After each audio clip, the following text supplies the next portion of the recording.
In the north, they thought they knew all there was to know of war. Until the War of the Rift.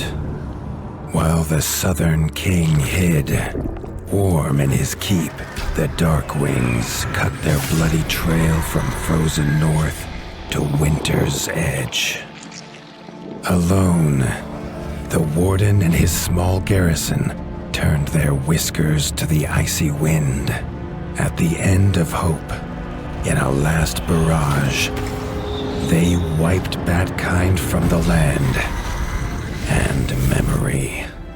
With no sign of the Darkwing's return, in time, few believed them little more than a fairy's tale.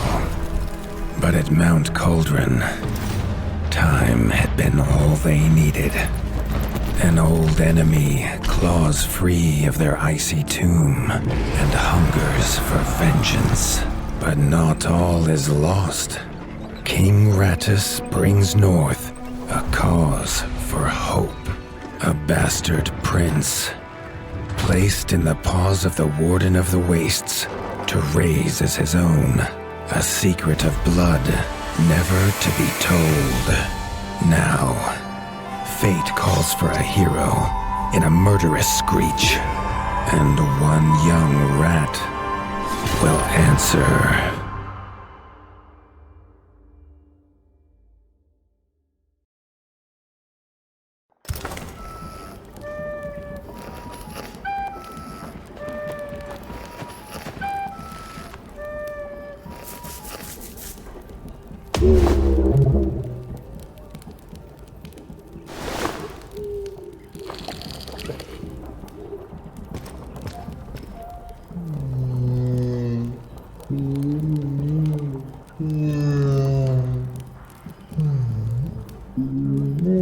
The stomp of his father's boots on the stair was how every morning began for Arlo. The booming shout to ready himself was louder still. But such was Lord Eivor's zeal at a new day. Dawn was breaking over winter's edge, and Arlo was yet to miss one.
The castle echoed with the horns of the returning hunters, bringing their night's bounty.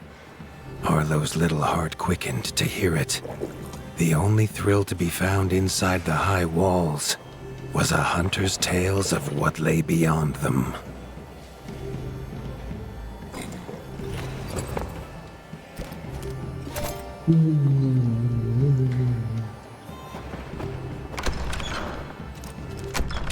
Arlo tells himself it's a good life here in Winter's Edge. The bustling of contented ratfolk, the crisp mountain air, and without the endless scourge of frogs the southerners suffer. Why should he want for more?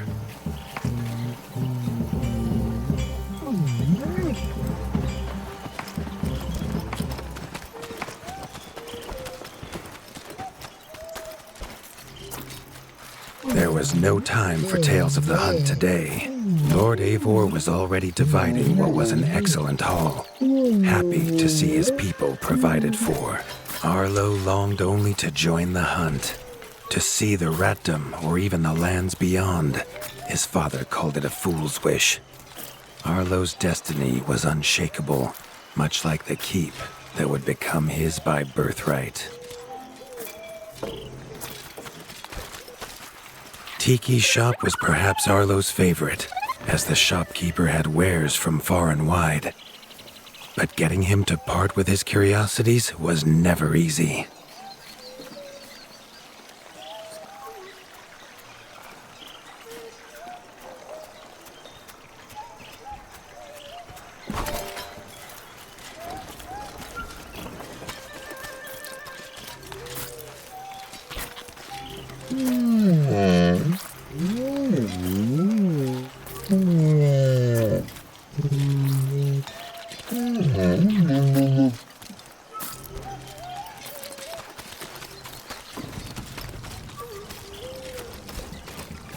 Arlo has no memory of his mother, but Hilda's food was a true taste of maternal kindness.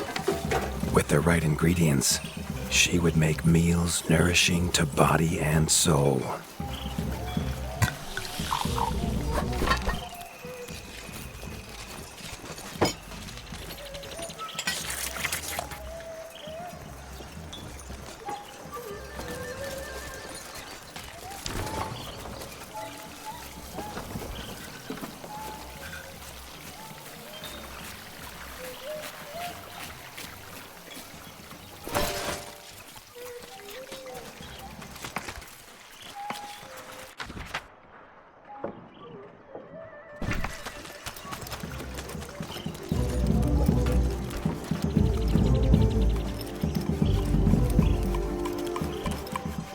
Chief Mason Leaf was the rat Arlo most admired.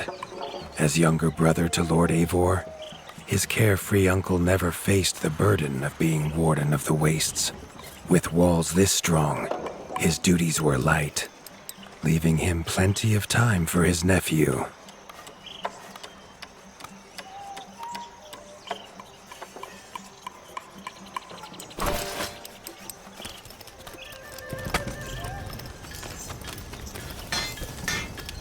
Crunk was a rat's rat, with no interests beyond his forge.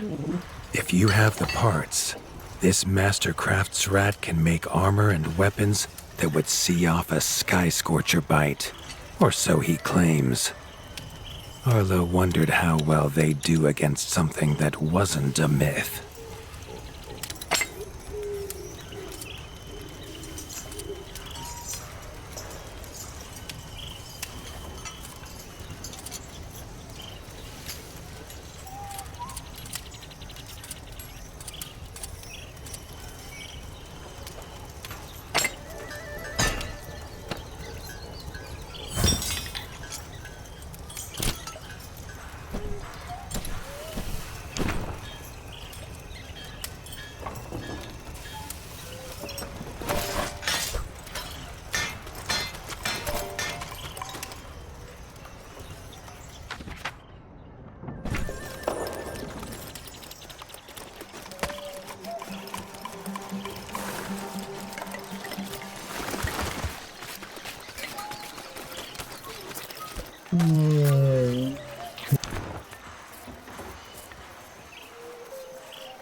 The hunters had brought unwelcome news.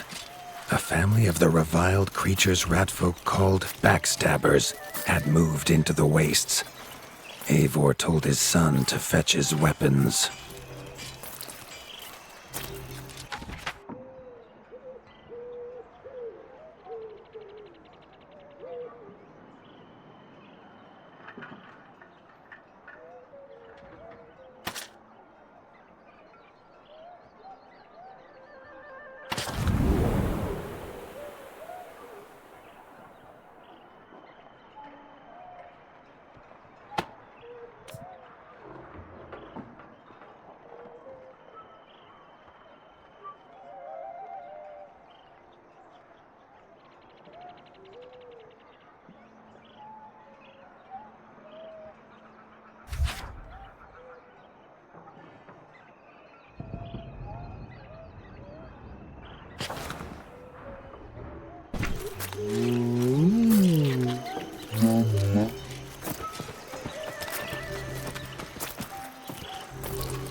His father had no explanation for suddenly taking Arlo on a hunt.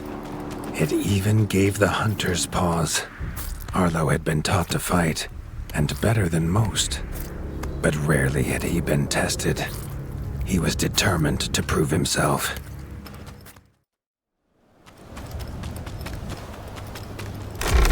The rugged terrain of the outskirts could have taken all day to traverse.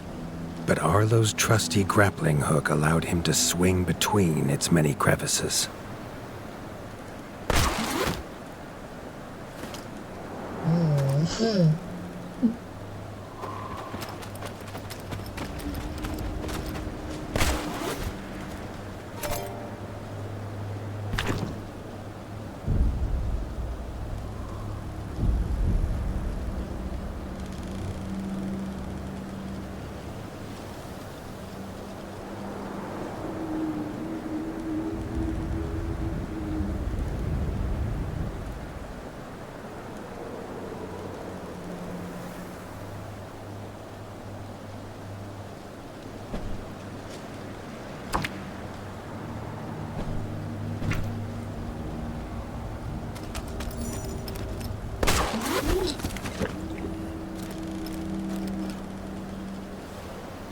Arlo liked the feel of a sharp axe cutting through the vines. The wilds were part of his home, and nothing in them would frighten him.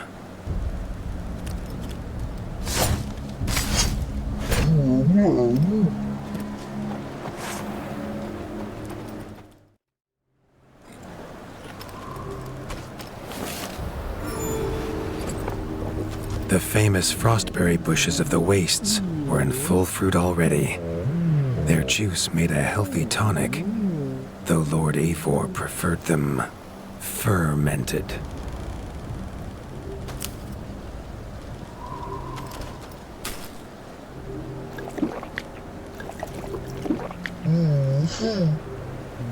His father was a sturdy rat, built for strength, not speed.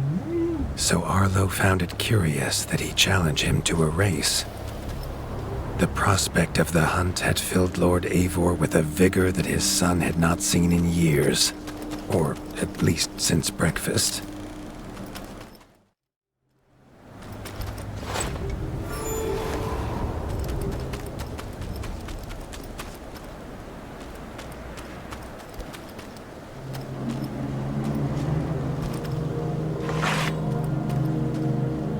warden fights the hardest battles, he told Arlo, and needs the sharpest blade. With that, Eivor gifted Arlo his own sharpening whetstone.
Whether these beasts were named for their spines or for some past unforgivable deed, no rat knew. Either way, Arlo was about to find himself at the pointy ends of this brood. Even young backstabber red attacks were brutal. But a well-timed dodge would see Arlo escape unscathed.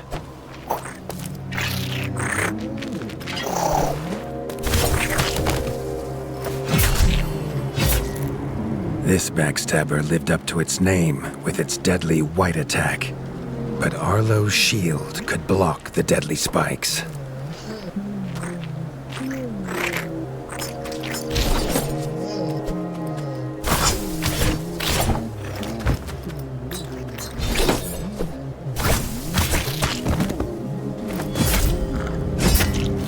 This young one used vicious yellow attacks.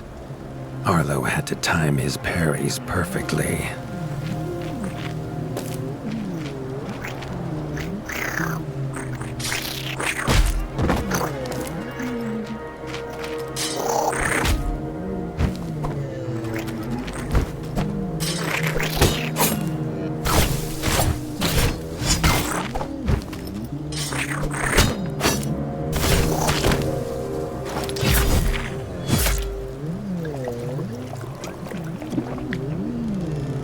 This mother had left her young to fight alone, but the same could not be said of Lord Eivor as he leapt to his son's side.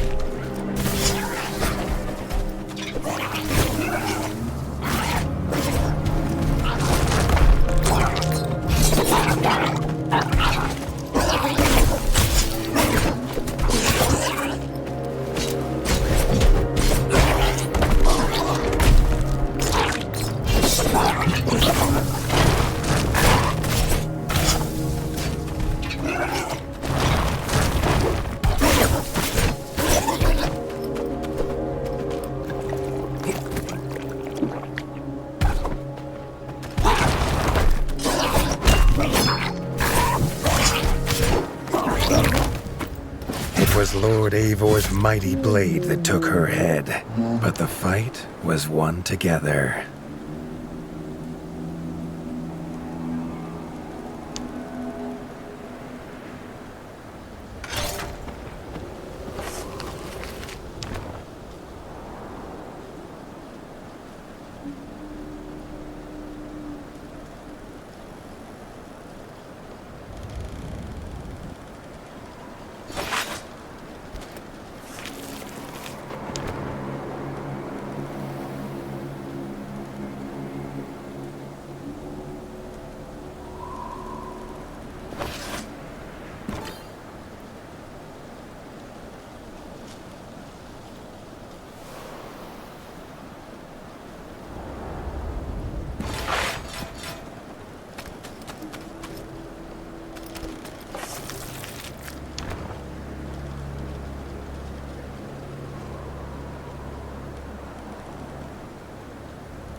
Arlo basked in his father's pride, almost as warm as at the fire inside Winter's Edge.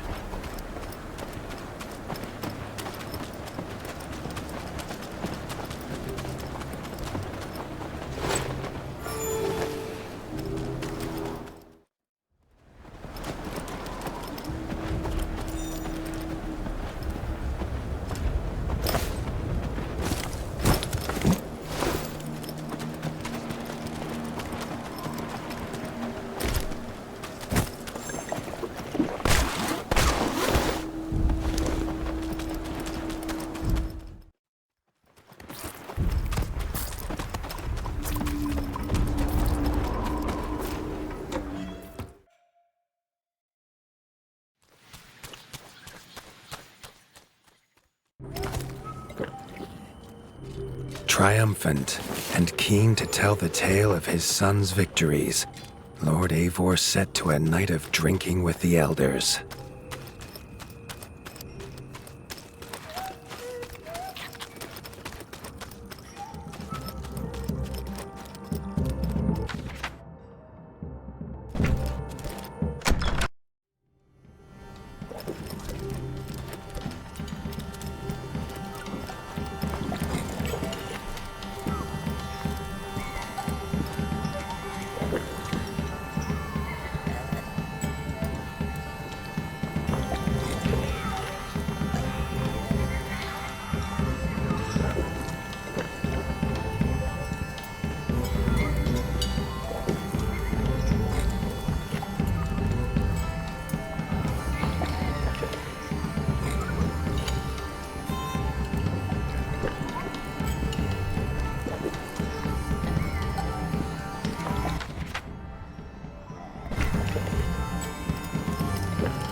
Arlo was reluctant to return to his bed, wondering how long he must wait to hunt again.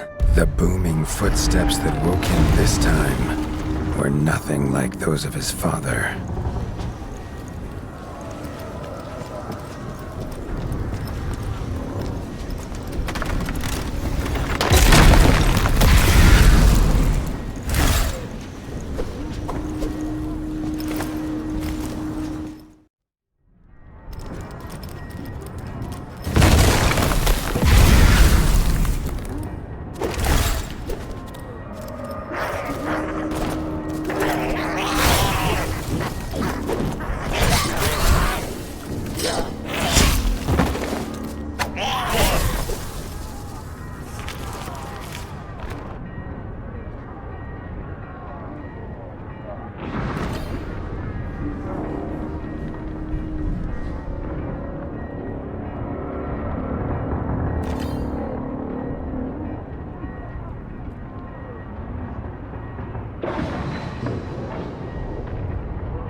He had found his father.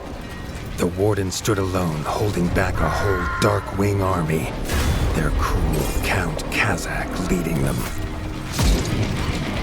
His father charged, but the Darkwing Count was as fast as he was strong.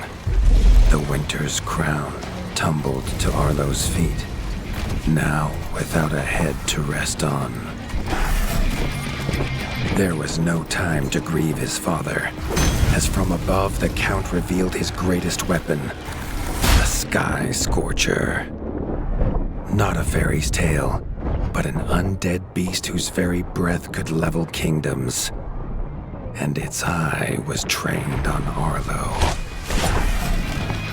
All that came next was a fog of bloodlust, snapping jaws, and the beating of leathery wings. But there could be no victory. Arlo awoke, groggy and warm to his father's shouts. Only he wasn't in bed. The warmth was from the fire that had engulfed Winter's Edge, and the shouts were his uncle's. The only other survivor of the Darkwing attack, Leaf was bruised and his hind paws barely steady. He'd seen villagers flee to the outskirts. Arlo knew it was up to him to make them safe.